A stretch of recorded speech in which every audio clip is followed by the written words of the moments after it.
Oregon, Washington in the Pac-12. You guys got nothing. I'll get back to that in a moment. Oregon, Washington.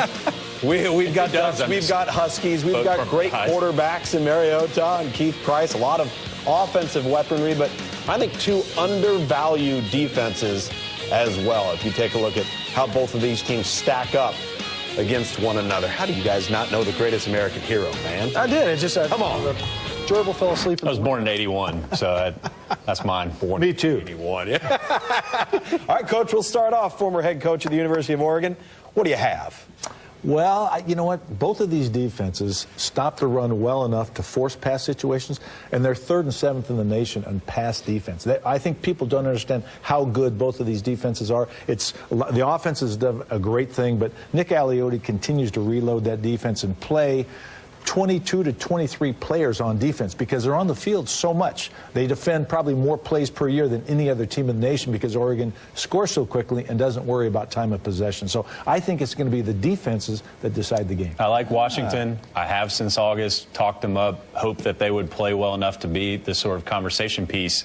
But how does that defense hold up after what it just went through last week, getting beat up on the road at Stanford? I just think it's such an emotional and physical challenge to come back 2 straight weeks against these opponents. And UCLA has to do it too. Having to play them back-to-back is very, very Justin difficult. Wilcox had the answer when he was the defensive coordinator at Boise State. He stopped the Oregon offense, and when Chip Kelly was the head coach. So the reality is he has that experience. Now, whether he has the player, whether he has the players, and whether they're physically healthy. But they seem to play hard and not lose anybody during the course of that game.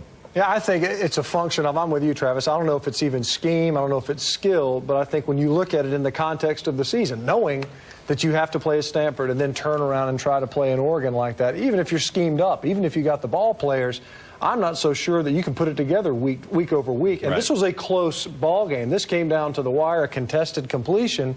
You know, the Huskies could see victory right there in front of them. They beat Stanford a year ago. Right. There was a chance for them to do it again, and they didn't. Right. It's more of an emotional question for me. This will be 10 years in a row if Oregon wins, and that's big for the Husky fans. You understand, this rivalry, I'm going to explain now, goes back to 1948, the Rose Bowl.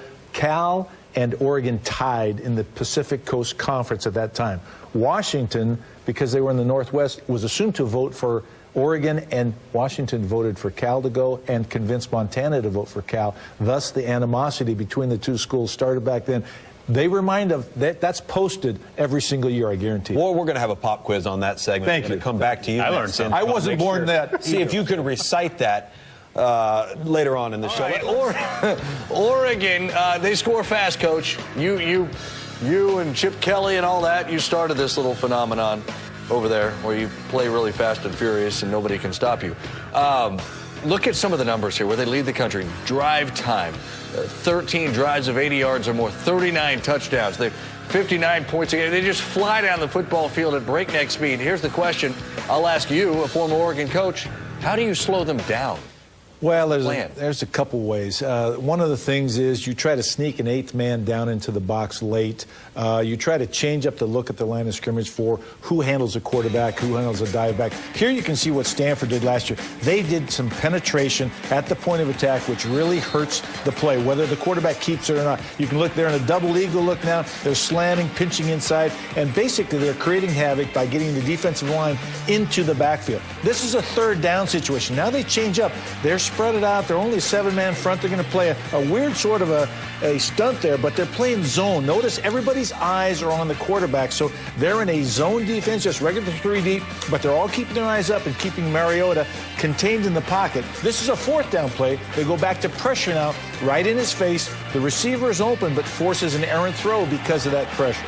So it's a combination of pressure, coverage, but the coverage being zoned so you can keep your eye on the quarterback because he's very dangerous if he breaks the line of scrimmage. Stanford beat Oregon last year in that game. Is this something that, how difficult, I mean, you have to have phenomenal personnel to be able to pull this off too, right? You can't just scheme this way and be effective. Why was Stanford effective last year? Stanford's effective because they were more physical at the point of attack, basically the line of scrimmage, and they were more physical at the the DBs versus the wide receivers. They defeated the blocks on the outside, so Oregon couldn't get to the outside and make yards with their quickness and speed like they've done against everybody. Said than done, right? Absolutely. I mean, certain personnel that you have to have there. I mean, what goes into being able to completely execute this? I think you have to have physicality at the defensive line. Big, strong guys that can penetrate, but you also need the hybrid players, the safeties and outside linebackers that can hang with the quarterback, the wide receiver, the running back in space. And it's also being physical at the point of attack, whether it is. Just stay on them and keep the quarterback in the pocket. Down who they have remaining on the schedule. Alabama, they've got LSU, of course. Everybody's marked that one down. Auburn seems to be significantly improved. Oregon this coming week at Washington, and the UCLA, Stanford. That's 3 very, very difficult weeks for the Oregon Ducks. And then Clemson, of course, in 2 weeks facing off versus Florida State. So that leads us into our quick hits. We're going to put 40 seconds on the clock. We're a no-huddle team around here, so it's going to be fast-paced. Who sees the first loss of the season first, Clemson or Oregon?